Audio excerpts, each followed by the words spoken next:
I learned something dangerous the night my family tried to hide me behind a marble pillar. Silence is the perfect weapon, until the moment you choose not to use it anymore. I was standing in the corner of the Aurora Grand Ballroom, pretending to admire a melting ice sculpture shaped like a swan, while my sister, the queen of perfection, rehearsed her grand entrance like she was marrying royalty instead of a wealthy software heir. Her name is Elena, and to everyone in that room, she was the masterpiece of our family, and me, I was the misprint point 20 feet away. I heard her wedding planner whisper, "We have someone listed as miscellaneous guest at table 9. Must be a mistake." Elena didn't even turn her head. "Oh, that's just my sister, Lila. Put her wherever. She doesn't need a real seat." I didn't flinch. I'd been called worse, but something inside me tilted. The ballroom glittered with crystal chandeliers and Seattle's elite swarming like jeweled bees. Every table had gold chargers and orchids, except mine. Table 9 sat half-hidden behind a pillar near the kitchen doors, where servers rushed by balancing champagne flutes like synchronized dancers. My place card read, "Guest, no family category." As if I were a stray someone had reluctantly allowed indoors, Mom floated to my side, her perfume heavy enough to choke a small country. "At least you look presentable tonight," she murmured, inspecting my black dress. Then, without breaking eye contact, "Though I suppose that's all you can manage with your circumstances." Her disappointment was a language she'd taught me early. I end their story. Elena was the golden child, Stanford MBA, senior strategy director, now marrying into the Parkhurst dynasty, old money developers with skyscrapers and political leverage, and me, I was the warning. The daughter who'd vanished into some strange government job they couldn't brag about. They didn't know the truth. They didn't know anything. My studio apartment was classified state residence housing. My beat-up sedan sat untouched while I traveled through 6 countries on diplomatic clearance. My insignificant job was actually senior intercultural envoy to the Pacific Alliance Council, the youngest to ever hold the role. While Elena was planning seating charts, I was negotiating cultural frameworks worth billions. My secure phone vibrated, delegation arriving early. Protocol revisions need approval before morning. Perfect timing. I scanned the ballroom. Judges, venture capitalists, local politicians, the kind of crowd that would remember everything they saw tonight. That's when I noticed them. 5 individuals in pristine charcoal suits entered through the main doors. Their posture alone announced authority. Leading them was Ambassador Hyojin Park, a legend in international diplomacy, poised, alert, assessing the room. The music softened. Conversations paused, even Elena stiffened. Her husband-to-be, Brandon Parkhurst, marched forward with the kind of confidence rich men are born with. "Good evening," he announced. "May I help you? You must be guests of the Parkhurst family."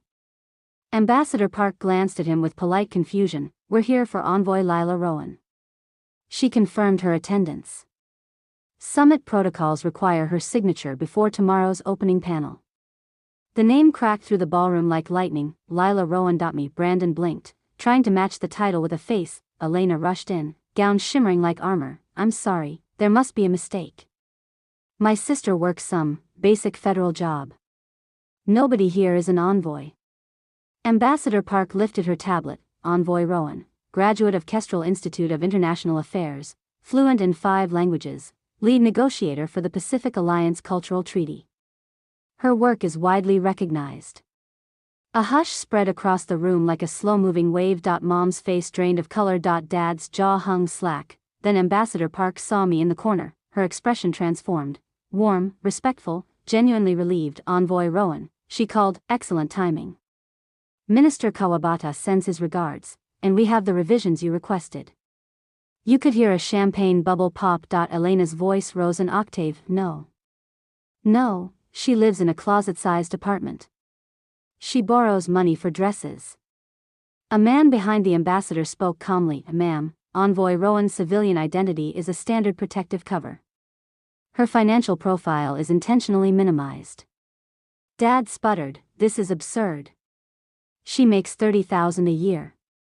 On paper, the ambassador replied gently. In reality, her position requires operational secrecy.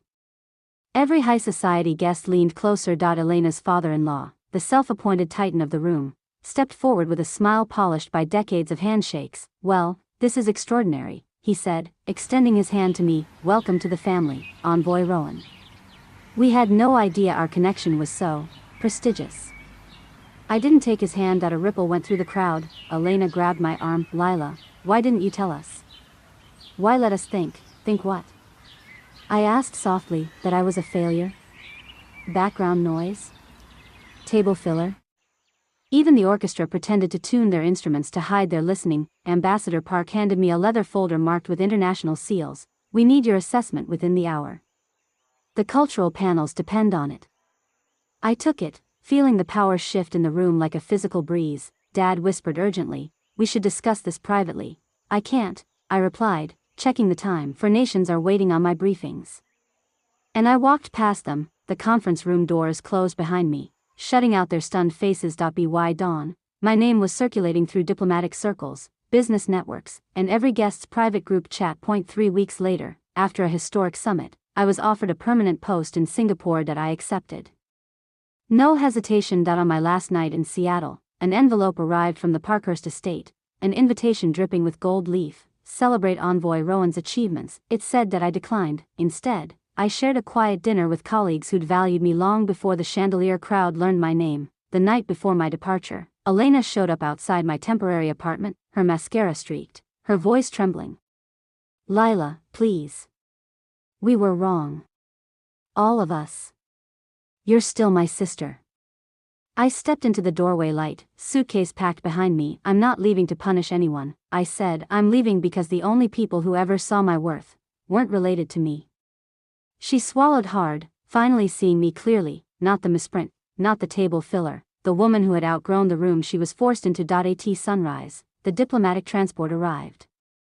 As we drove toward the airport, the skyline shrank behind us. I didn't look back. Some stories end with forgiveness, mine ends with clarity. They spent years deciding where I deserved to sit, but the truth was simple. I was never meant for their table. I was meant to build my own.